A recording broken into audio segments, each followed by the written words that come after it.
Hello friends, welcome to the success Kendra. Friends, आज से हम लोग 67th बीपीएससी पीटी एग्जाम और सीडीपी एग्जाम 2022 के लिए बिहार स्पेशल यानी कि बिहार से संबंधित 500 इंपॉर्टेंट प्रश्नों को हम लोग स्टार्ट कर रहे हैं। जी हाँ फ्रेंड्स, इन 500 प्रश्नों को हम लोग 5 वीडियो में कवर कर लेंगे, यानी कि 5 सेट में हम लोग 500 बिहार स्पेशल प्रश्नों को कवर कर लेंगे। आज हमारा यह पहला सेट है फ्रेंड्स। इसमें टोटल 100 क्वेश्चन है, एक सेट में 100 प्रश्न मिलेगा, यानी कि 5 सेट में हम लोग 500 प्रश्नों को कवर कर लेंगे। फ्रेंड्स, वीडियो को लाइक कर दीजिएगा और चैनल पर अगर आप पहली बार आए हैं तो चैनल को सब्सक्राइब कर लीजिए और बेल आइकन को दबा लीजिएगा, ताकि जब भी इसी तरह का कोई भी इंपॉर्टेंट वीडियो बीपीएससी से संबंधित अपलोड किया जाए तो उसका नोटिफिकेशन सबसे पहले आपके पास पहुंच जाए। तो चलिए फ्रेंड्स, बिना देरी किए हुए आज का सेशन स्टार्ट करते हैं। फ्रेंड्स, प्लीज़ वीडियो को लाइक कर दीजिएगा और जब सेशन समाप्त होगा तो इसे शेयर भी जरूर कर दीजिएगा। तो फ्रेंड्स, आज के सेशन का पहला प्रश्न देखिए। पहला प्रश्न है कि बिहार में लगनी राग कब गाया जाता है। देखिए फ्रेंड्स, अगर आपको आंसर पता है तो आप आंसर कमेंट बॉक्स में भी देख करके बता सकते हैं। देखिए फ्रेंड्स, लगनी राग और नचारी राग, ये दो राग आपको याद रखना है, लगनी राग और नचारी राग। पहले लगनी राग के बारे में जान लीजिए। देखिए, बिहार में मुख्यतः मिथिला क्षेत्र में विवाह के अवसर पर लगनी राग में गीत गाए जाते हैं। ठीक है, तो राइट आंसर इसका ऑप्शन नंबर बी हो जाएगा, विवाह के अवसर पर। लगनी राग की रचना का श्रेय महाकवि विद्यापति जी को दिया जाता है। और देखिए, नचारी राग जो है, नचारी राग, तो देखिए इस राग में प्रार्थना गीत गाए जाते हैं और यह भी जो है मिथिला क्षेत्र में प्रचलित है और इसकी भी रचना का श्रेय महाकवि विद्यापति जी को दिया जाता है। तो दोनों को आप ध्यान रखेंगे। उसके बाद नेक्स्ट क्वेश्चन है हमारा कि सदाकत आश्रम बिहार में कहाँ स्थित है। तो देखिए फ्रेंड्स, सदाकत आश्रम की स्थापना जो है पटना में मौलाना मजहरुल हक ने असहयोग आंदोलन के दौरान किया था। यह आश्रम बिहार में राष्ट्रीय आंदोलन का मुख्यालय बन गया।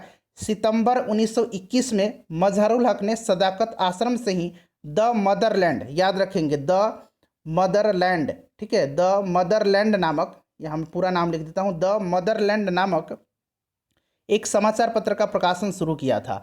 और भारत के प्रथम राष्ट्रपति डॉक्टर राजेंद्र प्रसाद ने 28 फरवरी 1963 को इसी सदाकत आश्रम में अपनी अंतिम सांसें ली थी।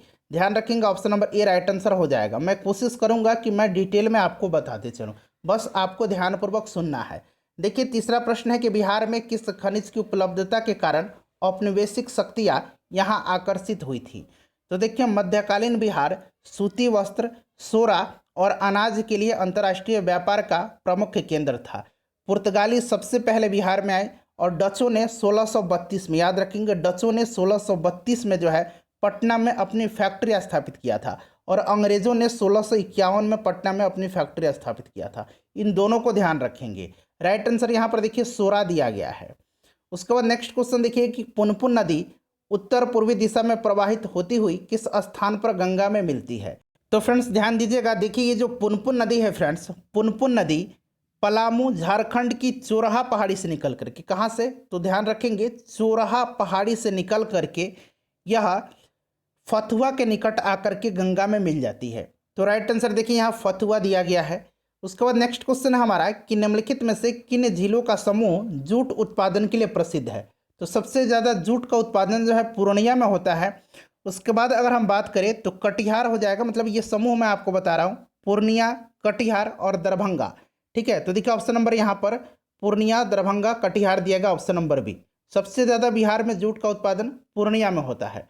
उसके बाद देखिए, बिहार का कौन सा स्थान यूनेस्को की विश्व धरोहर सूची में शामिल है। तो देखिए फ्रेंड्स, महाबोधि मंदिर भी है, इसको जो है वर्ष 2002 में जो है शामिल किया गया था। और नालंदा विश्वविद्यालय, ठीक है, इसको भी फ्रेंड्स 2016 में शामिल किया गया। तो एक तरह से देखा जाए तो ऑप्शन नंबर ई राइट आंसर हो जाएगा, उपरोक्त में से एक से अधिक। उसके बाद अगला प्रश्न हमारा कि प्राचीन कालीन विक्रमशिला विश्वविद्यालय कहाँ स्थित है। विक्रमशिला विश्वविद्यालय की स्थापना पाल नरेश धर्मपाल ने करवाया था और फ्रेंड्स ये भागलपुर में है। उसके बाद नेक्स्ट क्वेश्चन है हमारा कि प्रसिद्ध अंग्रेजी दैनिक समाचार पत्र द सर्चलाइट का प्रकाशन किस वर्ष प्रारंभ हुआ था। तो देखिए, बिहार में सर्चलाइट समाचार पत्र का प्रकाशन वर्ष 1918 में सैयद हैदर हुसैन के द्वारा शुरू किया गया था।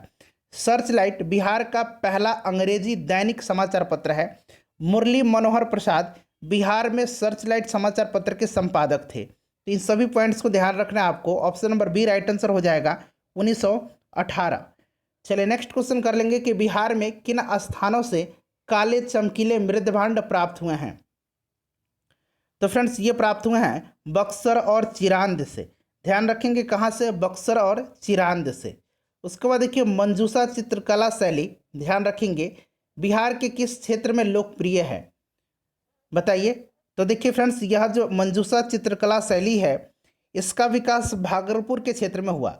भागलपुर में बिहुला बिसहरी, यहाँ मैं लिख देता हूँ बिहुला, याद रखना है, इसको पूछा जा सकता है कि बिहुला बिसहरी। भागलपुर में बिहुला बिसहरी पूजा जो सर्प देवता को समर्पित है, इसी में बांस, जूट और पेपर की मंजूषा बनाई जाती है। ठीक है, तो यहाँ पर देखिए अंग क्षेत्र दिया गया है जो वर्तमान भागलपुर और मुंगेर का सीमावर्ती क्षेत्र है, तो ये अंग हो जाएगा, option number A right answer हो जाएगा। क्लियर, आगे बढ़ें। चलिए कोई डाउट है तो कमेंट करके बताएंगे। देखिए बिहार में राज्य के भौगोलिक क्षेत्र का कितना प्रतिशत वनावरण है। अब देखिए यहाँ वनावरण पूछा गया है और फ्रेंड्स ये नया रिपोर्ट अब आ चुका है 2021 वाला। ठीक है, तो उसमें जो वनावरण है वो कुल कितना है, 7.84% है, ये आपको याद रखना है। वहीं अगर वृक्षावरण पूछे तो वृक्षावरण 2.49%। अगर दोनों मिला करके पूछे वनावरण और वृक्षावरण तो ये 10.32% है। इस तरह से आपको याद रखना होगा। चलिए आगे बढ़ते हैं। कैमूर पठार किसके लिए प्रसिद्ध है, तो ये कैमूर का पठार जो है ये चूना पत्थर के लिए फेमस है। नेक्स्ट क्वेश्चन है हमारा कि बिहार में कोयले का अनुमानित भंडार कितना है, तो 160 मिलियन टन है, यानी कि 16 करोड़ टन हो जाएगा, 160 मिलियन टन, याद रखना है आपको। उसके बाद देखिएगा कि मधेपुरा लोकोमोटिव फैक्ट्री में निर्मित भारत की सबसे शक्तिशाली विद्युत रेल इंजन का सामर्थ्य कितना है। तो देखिए फ्रेंड्स याद रखेंगे मधेपुरा लोकोमोटिव फैक्ट्री में निर्मित जो रेल इंजन है, विद्युत रेल इंजन, इसका जो कैपेसिटी है फ्रेंड्स वो 12,000 हॉर्स पावर है। तो यहाँ पर देखिए 12,000 अश्व शक्ति दिया गया है, option number D right answer इसका हो जाएगा। और इतना शक्तिशाली इंजन बनाने वाला भारत जो है विश्व का छठा देश बन गया है, विश्व का छठा देश बन गया है। उसके बाद नेक्स्ट क्वेश्चन हमारा कि बिहार में प्रति 1 लाख जनसंख्या पर सड़क की लंबाई कितनी है, बताइए। राइट आंसर इसका क्या हो जाएगा, तो न्यूनतम से द्वितीय। उसके बाद देखिए इनमें से बिहार में पहले कांग्रेस मंत्रिसभा का नेतृत्व किसने किया था, कांग्रेस शब्द यहाँ पर लगाया गया है, तो ये किया था श्री कृष्ण सिंह ने, option number D right answer हो जाएगा। श्री कृष्ण सिंह ने 1937 में ये प्रथम कांग्रेस मंत्रिमंडल में यानी कि महासभा में यह बिहार के मुख्यमंत्री बने थे और पुनः 1946 में ये बिहार के मुख्यमंत्री बने और मरणोपरांत ये 1961 तक बिहार के मुख्यमंत्री रहे थे। क्लियर, चले प्रथम मुख्यमंत्री हैं ये बिहार के। उसके बाद देखिए बिहार में लोकसभा के कितने सदस्य चुने जाते हैं, तो बिहार में लोकसभा सदस्यों की संख्या जो है वो 40 है, यानी कि लोकसभा सीटों की संख्या। वहीं राज्यसभा अगर पूछा जाए तो 16 याद रखेंगे, विधानसभा पूछा जाता है तो 243, विधान परिषद पूछा जाता है तो 75, इन सबको ध्यान रखेंगे। अगला प्रश्न है कि किन राज्यों ने 2010 तक स्थानीय निकायों में महिलाओं का आरक्षण 50% कर दिया, बताइए राज्य कौन सा है। तो ये राज्य है बिहार, मध्य प्रदेश और हिमाचल प्रदेश। तो यहाँ पर देखिए इसका ऑप्शन नंबर बी दिया गया है। फ्रेंड्स हम लोगों ने घटना चक्र पूर्वालोकन जो जिसमें कि 38वीं बीपीएससी से लेकर के 66वीं बीपीएससी तक के सभी प्रश्न दिए गए हैं उनको हम लोगों ने कवर कर लिया है, चैप्टर वाइज कवर किया हमने, लिंक डिस्क्रिप्शन में मिल जाएगा, देख लेंगे। देखिए बिहार में पंचायती राज को कब कानूनी दर्जा प्राप्त हुआ था, यहाँ कानूनी दर्जा देखिए, तो ये 1962 में, option number A right answer इसका हो जाएगा। बिहार शिक्षा दिवस कब मनाया जाता है, तो देखिए बिहार शिक्षा दिवस जो है देश के प्रथम शिक्षा मंत्री जो मौलाना अबुल कलाम आज़ाद जी थे उन्हीं की जयंती पर मनाया जाता है और यह 11 नवंबर के दिन मनाया जाता है, यानी कि ऑप्शन नंबर इसका सी करेक्ट आंसर हो जाएगा। उसके बाद देखिए द्वितीय बौद्ध संगति कहाँ और किसके नेतृत्व में संपन्न हुई थी, तो देखिए द्वितीय बौद्ध संगति का आयोजन जो है ये कालाशोक के समय हुआ था 383 ईसा पूर्व में। और फ्रेंड्स कहाँ पर, तो याद रखेंगे वैशाली में, ऑप्शन नंबर इसका बी जो होगा करेक्ट आंसर हो जाएगा। पहला जो हुआ था वो किसके समय हुआ था, अजात शत्रु के समय में, कहाँ पर, तो राजगृह में। दूसरा कालाशोक के समय में वैशाली में, तीसरा अशोक के समय पाटलिपुत्र में और चौथा कनिष्क के समय कश्मीर में। चलिए उसके बाद देखिए विश्व शांति स्तूप के निर्माण में सहयोग किस देश से मिल रहा है, ये विश्व शांति स्तूप जो है ये राजगीर में है, कहाँ पर है, राजगीर में है और इसमें सहयोग जो है जापान का मिल रहा है, option number B right answer हो जाएगा। निम्न में से संथाल विद्रोह कब हुआ था, संथाल विद्रोह जो है ये कब हुआ था? तो ये 1855-56 में। तो ऑप्शन नंबर यहाँ पर देखिए डी दिया गया है, ऑप्शन नंबर डी इसका राइट आंसर हो जाएगा। नेक्स्ट प्रश्न है हमारा कि बिहार की पेंटिंग विधा कौन सी है? तो मधुबनी पेंटिंग है, ठीक है। इसको मधुबनी पेंटिंग को जीआई टैग भी दिया जा चुका है। उसके बाद देखिए 1899-1900 में मुंडा क्रांति का नेता कौन था? तो ये नेता थे बिरसा मुंडा, ठीक है। आनंद पांडे इनके गुरु का नाम था, ध्यान रखना है आपको। चाणक्य पुरस्कार दिया जाता है। तो देखिए फ्रेंड्स, चाणक्य पुरस्कार जो है ये राजनीति शास्त्र पर बिहार राज्यसभा विभाग के द्वारा दिया जाता है। तो राजनीति शास्त्र के क्षेत्र में option number A right answer इसका हो जाएगा। अगला प्रश्न हमारा कि मार्च 2017 में राजेंद्र प्रसाद शाह को किस पुरस्कार से सम्मानित किया गया था? दरअसल आपको यहाँ से नाम अब ध्यान नहीं रखना है, आपको याद रखना है ये पुरस्कार है डॉक्टर गियरसन पुरस्कार।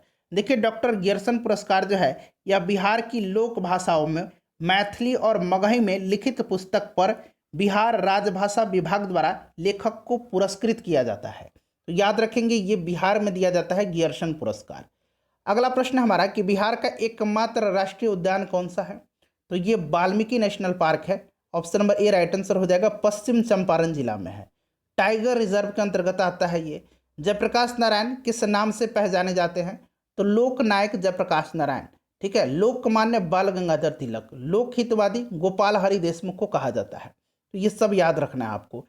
उसके बाद देखिए श्री निवारण चंद्र दास गुप्ता कौन थे, यानी कि ये कहाँ से संबंधित थे, ये पूछा जा रहा है। तो देखिए फ्रेंड्स, ये पुरुलिया जिला के रहने वाले थे। ये एक प्रिंसिपल थे, हेडमास्टर थे स्कूल में, और इन्होंने फ्रेंड्स असहयोग आंदोलन के दौरान अपनी नौकरी छोड़ दिया था। तो तत्कालीन बिहार के पुरुलिया से संबंधित है, option number B right answer हो जाएगा। कर्नाट वंश का संस्थापक कौन था? तो कर्नाट वंश का संस्थापक जो थे ये नान्यदेव थे, option number A right answer हो जाएगा, नान्यदेव, ठीक है फ्रेंड्स। और देखिए कर्नाट वंश को मिथिला का स्वर्ण युग कहा जाता है, स्वर्णिम काल कहा जाता है। सिमरावगढ़ राजधानी थी। और देखिए फ्रेंड्स, हरि सिंह देव जो थे ये आखिरी शासक थे कर्नाट वंश के। ये हार गए थे गियासुद्दीन तुगलक से और ये नेपाल चले गए थे, ठीक है। चलिए आगे बढ़ते हैं कि इनमें से किसने सर्वप्रथम व्यापक पैमाने पर स्वर्ण मुद्रा का प्रचलन किया था? तो ये कुषाण वंश का शासक था विम कडफिडिस, इसका नाम याद रखेंगे। उसके बाद देखिए पेरिप्लस ऑफ द इरिथ्रियन सी किसने लिखी है? तो फ्रेंड्स इसको एक अज्ञात व्यक्ति ने लिखा है। तो इनमें से कोई नहीं इसका राइट आंसर हो जाएगा, ऑप्शन नंबर ई करेक्ट आंसर हो जाएगा। उसके बाद देखिए स्वर्ण भूमि का वह राजा कौन था जिसने नालंदा में एक बौद्ध विहार की स्थापना की तथा उसके रखरखाव हेतु अपने दूत द्वारा देवपाल से 5 गांव दान देने के लिए प्रार्थना किया था? तो ये कौन था? बालपुत्र देव, ऑप्शन नंबर सी जो होगा राइट आंसर हो जाएगा। और ये देवपाल का नाम भी आपको याद रखना है, क्लियर। चलिए आगे बढ़ते हैं। उम्मीद कर रहा हूँ कि वीडियो पसंद आ रही है। फ्रेंड्स लाइक कर दीजिए कम से कम। देखिए भारतीय जनगणना 2011 के अनुसार बिहार राज्य में लिंगानुपात क्या है? तो देखिए ये प्रश्न जो है फ्रेंड्स ये अभी ऑडिटर के पेपर में भी पूछा गया था। तो देखिए लिंगानुपात जो है वो आपका है 918, यानी कि ऑप्शन नंबर इसका सी करेक्ट आंसर हो जाएगा। मैं जनगणना का अंतिम आंकड़ा बता रहा हूँ, 918 बिल्कुल इसका करेक्ट आंसर हो जाएगा। किसी को डाउट है 916 वाले भी बताएंगे जिन्होंने गूगल पर पढ़ा है, लेकिन जो अभी आंसर की दिया गया था ऑडिटर वाले में उसमें ऑप्शन ई दिया गया था, क्योंकि 918 ऑप्शन में नहीं था। तो 918 ही इसका राइट आंसर हो जाएगा, क्लियर है। और देखिए सबसे ज़्यादा लिंगानुपात वाला जिला गोपालगंज है, सबसे कम मुंगेर है। वहीं अगर आपसे शिशु लिंगानुपात पूछा जाता तब इसका आंसर कितना होता? 935 हो जाता। अगला प्रश्न हमारा कि निम्नांकित में से कौन सा ईस्ट इंडिया कंपनी के सिपाहियों को विद्रोही बनाने का कारण नहीं था? तो राइट आंसर देखिए इसमें से सभी ऑप्शन को पढ़िए। Correct answer option number D हो जाएगा, अधिकारियों की अक्षमता। उसके बाद अगला प्रश्न है कि नील विद्रोह किसके बारे में था? नील विद्रोह जो था यह किसके बारे में था? देखिए फ्रेंड्स यह जो बारे में था, रैयत नील की खेती नहीं करना चाह रहे थे, फिर भी उनसे एक अमान्य मूल्य पर जबरदस्ती खेती करवाई जा रही थी, यानी कि ऑप्शन नंबर इसका सी करेक्ट आंसर हो जाएगा। ध्यान रखेंगे फ्रेंड्स, क्लियर। और इस पर दीनबंधु मित्र ने नील दर्पण नामक नाटक भी लिखा है, याद रखेंगे। जालियांवाला बाग नरसंहार किस गांधीवादी सत्याग्रह के संबंध में हुआ था? तो यह आपका रॉलेट सत्याग्रह था। जालियांवाला बाग हत्याकांड 13 अप्रैल 1919 को हुआ था। उसके बाद देखिए किस स्थान पर आदिवासियों ने अंग्रेजों के खिलाफ विद्रोह किया था? तो देखिए बिहार में निरंतर विद्रोह हुए थे, जैसे कि आपको पता होगा कि छोटा नागपुर के हो और मुंडा जनजातियों ने विद्रोह किया था। क्लियर। उसके बाद अगर हम बात करें तो सिंध में भी जनजातीय विद्रोह होते रहे हैं अंग्रेजों के विरुद्ध। तो ऑप्शन नंबर ई हो जाएगा उपरोक्त में से एक से अधिक। उसके बाद देखिए निम्नांकित में से महात्मा गांधी का भारत में पहला सत्याग्रह भारत में यहाँ पर लिखा गया है, तो ये 1917 हो जाएगा, चंपारण सत्याग्रह। चंपारण में गांधी जी को आमंत्रण किसने दिया था? तो फ्रेंड्स ये राजकुमार शुक्ल थे। ठीक है, option number B right answer हो जाएगा, राजकुमार शुक्ल, इनका नाम आप याद रखेंगे। उसके बाद देखिए नमक सत्याग्रह के दौरान बिहार में लोगों ने नमक बनाने के साथ किस कर के विरोध द्वारा सरकार का विरोध किया था? तो देखिए राइट आंसर इसका हो जाएगा आपका चौकीदारी कर। ठीक है, सबसे ज़्यादा व्यापक विरोध जो है इसका बिहार में ही हुआ था। चलिए आगे बढ़ते हैं। बंगाल और बिहार में भूमि पर किराएदारों के अधिकार को बंगाल किराएदारी अधिनियम, टेनेंसी एक्ट इसको कहा जाता है, कब स्वीकार किया गया था? तो 1885 में लॉर्ड डफरिन के समय, याद रखेंगे लॉर्ड डफरिन के समय में Bengal tenancy act, Awadh tenancy act और पंजाब टेनेंसी एक्ट अधिनियम पारित हुआ था। तो 1885 हो जाएगा, ऑप्शन नंबर इसका सी करेक्ट आंसर हो जाएगा।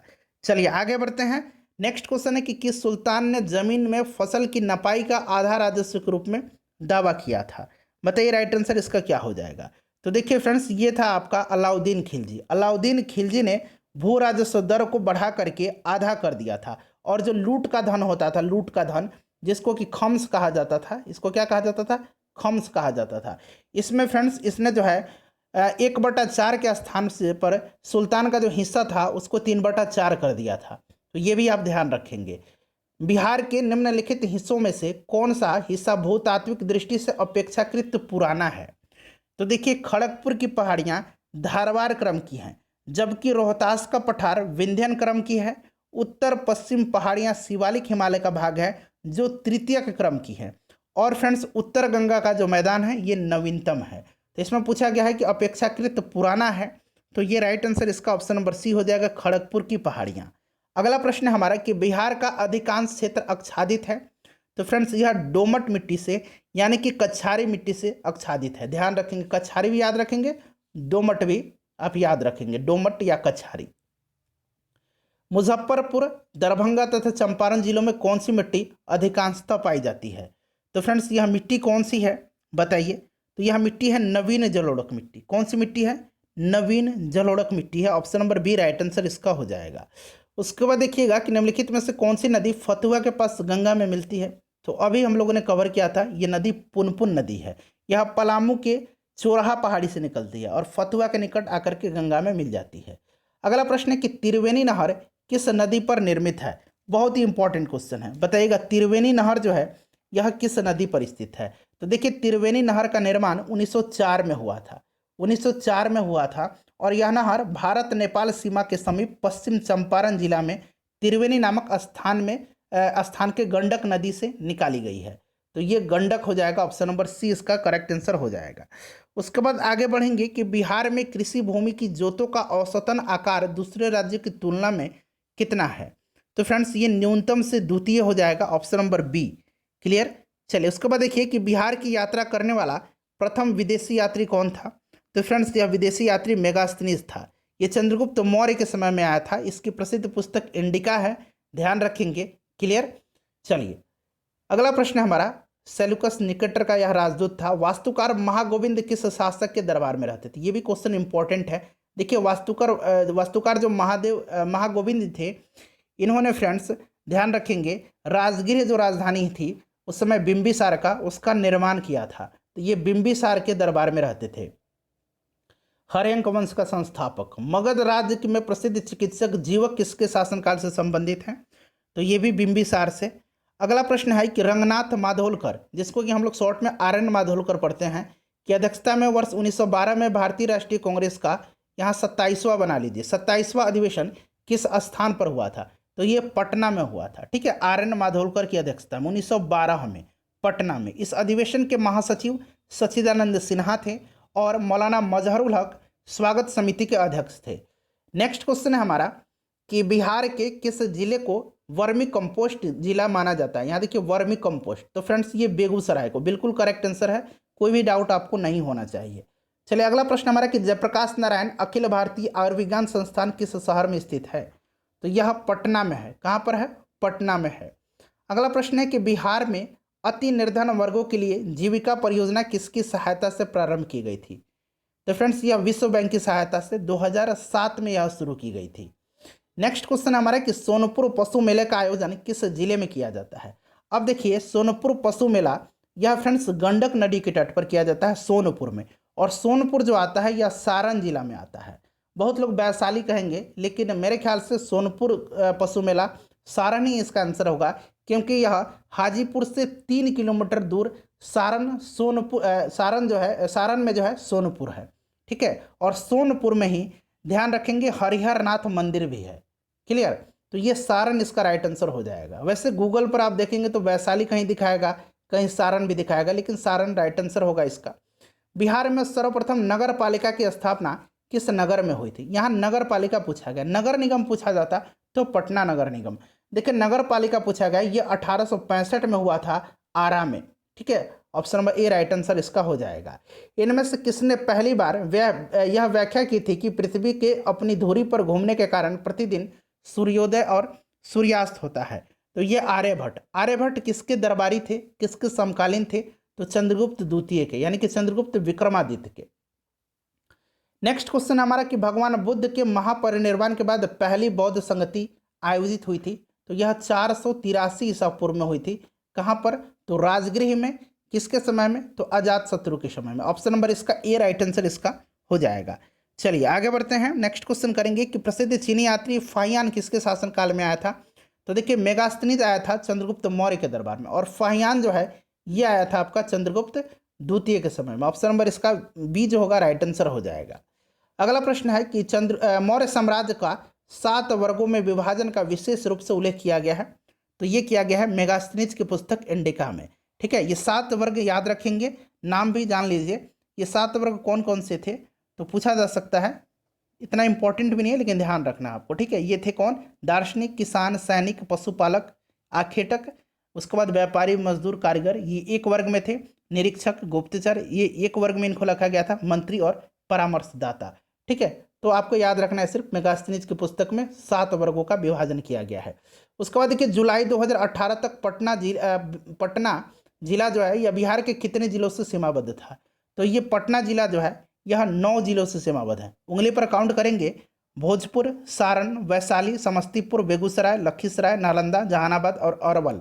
ठीक है, अरवल सबसे नया जिला है। बिहार में टोटल 38 जिले हैं और 38वां जिला अरवल है। अगला प्रश्न हमारा कि बिहार कब भारत में एक स्वतंत्र प्रदेश बना था? तो ये 1912 में। यह बंगाल से पृथक हुआ था और बिहार में उड़ीसा सम्मिलित था। उसके बाद देखिए बिहार किसान सभा से कौन जुड़ा था? तो देखिए बिहार किसान सभा की स्थापना जो है फ्रेंड्स किसने किया था? तो इसकी स्थापना किया था स्वामी दयानंद सरस्वती जी ने। ठीक है, स्वामी दयानंद सरस्वती जी ने स्थापना किया था। उन्हीं के नेतृत्व में जो है 1929 में बिहार प्रांतीय किसान सभा की स्थापना की गई थी, और इस सभा का विस्तार बिहार के गांवों में करने में उन्हें कार्यानंद शर्मा, राहुल संकृत्यान, यदुनंदन शर्मा, पंचानंद शर्मा, इन सब ने किया था। तो यहाँ 1 से अधिक राइट आंसर हो जाएगा। जुड़े थे स्वामी सहजानंद, कार्यानंद शर्मा, राहुल संकृत्यान, यदुनंदन शर्मा, पंचानंद शर्मा, ये सब नाम याद रखेंगे। चलो उसके बाद देखिए बिहार सोशलिस्ट पार्टी कब गठित हुई थी?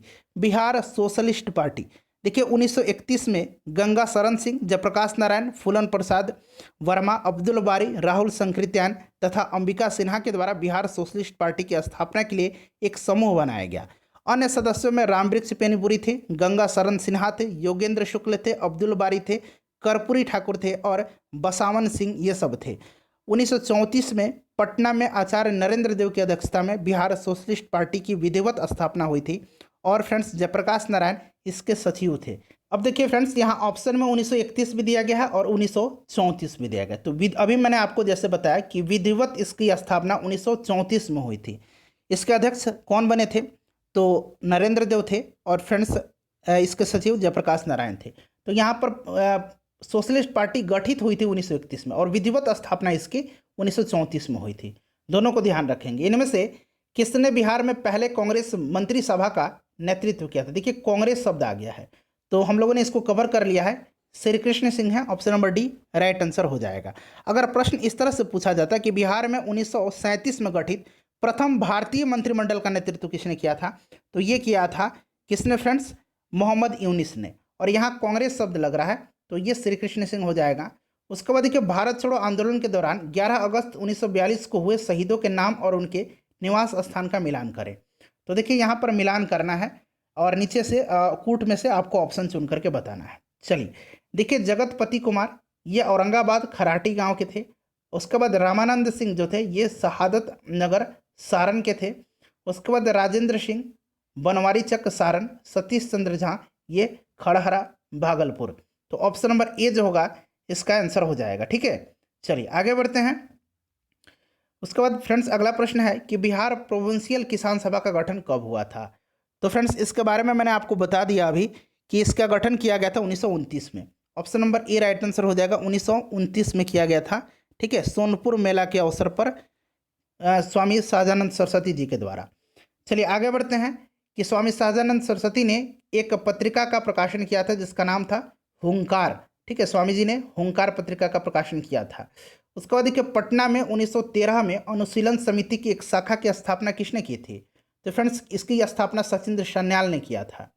कश्मीर का अकबर नाम से प्रसिद्ध सुल्तान कौन था, तो फ्रेंड्स यह था जैनुल आबिदीन। तो यहाँ देखिए ऑप्शन नंबर डी में दिया गया है सुल्तान जैनुल आबिदीन। निम्नलिखित भू आकृतियों में से किसके द्वारा बिहार राज्य का उत्तरी पश्चिमी भाग घिरा हुआ है, तो देखिए उत्तरी पश्चिमी भाग जो स्थित है इसमें ये है आपका सोमेश्वर की पहाड़ी। सोमेश्वर की पहाड़ी बिहार के उत्तरी पश्चिम भाग में स्थित है। इसका विस्तार पश्चिम चंपारण जिला में है। Option number A right answer इसका हो जाएगा। निम्नलिखित में से कौन सी मिट्टी नदियों द्वारा निर्मित है, तो नदियों द्वारा जो निर्मित मिट्टी है यह मिट्टी है आपकी जलोढ़ मिट्टी। नेक्स्ट क्वेश्चन हमारा कि बिहार में बांगर मिट्टी मिलती है। बिहार में जो बांगर मिट्टी मिलती है यह रोहतास से लेकर के गया, पटना, नालंदा, मुंगेर, भागलपुर तक। ठीक है, तो राइट आंसर इसका हो जाएगा आपका इसमें से कौन, तो यहाँ पर देख लीजिएगा ऑप्शन नंबर सी इसका राइट आंसर हो जाएगा। ठीक है, चलिए अगला प्रश्न कर लेंगे कि निम्नलिखित नहर प्रणालियों में से किससे बिहार के क्षेत्र में सिंचाई होती है, तो ये त्रिवेणी नहर। ठीक है, त्रिवेणी नहर। चलिए अभी मैंने आपको बताया था त्रिवेणी नहर के बारे में। निम्नलिखित झीलों में से कौन सी बिहार में स्थित है, तो ये अनुपम झील है। अनुपम झील है, कांवर झील है, ये सब याद रखना है आपको। ठीक है, तो अनुपम झील जो है यह कैमूर वन्यजीव अभयारण्य में स्थित है। Option number A right answer हो जाएगा। बिहार का सर्वाधिक जूट उत्पादक जिला, इसका आंसर आप कमेंट करके बता दीजिएगा। मैंने बता दिया आपको। बिहार में कुल कितने राष्ट्रीय उद्यान हैं, तो एकमात्र नेशनल पार्क है वाल्मीकि राष्ट्रीय उद्यान। ठीक है, यह कहाँ पर है, तो पश्चिम चंपारण में है। 1 जनवरी 2003 को बिहार में कोयले का अनुमानित भंडार, तो मैंने आपको बताया था 160 कितना मिलियन टन।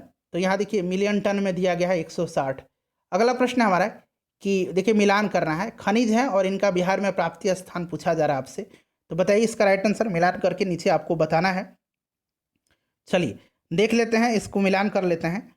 तो देखिए फ्रेंड्स, अगर हम इसमें से बात करें तो अबरक जो है ये आपका गया में हो जाएगा। स्वर्ण जो है ये आपका मुंगेर जमुई में भी होता है। डोलोमाइट जो है ये आपका रोहतास और पेट्रोलियम किशनगंज।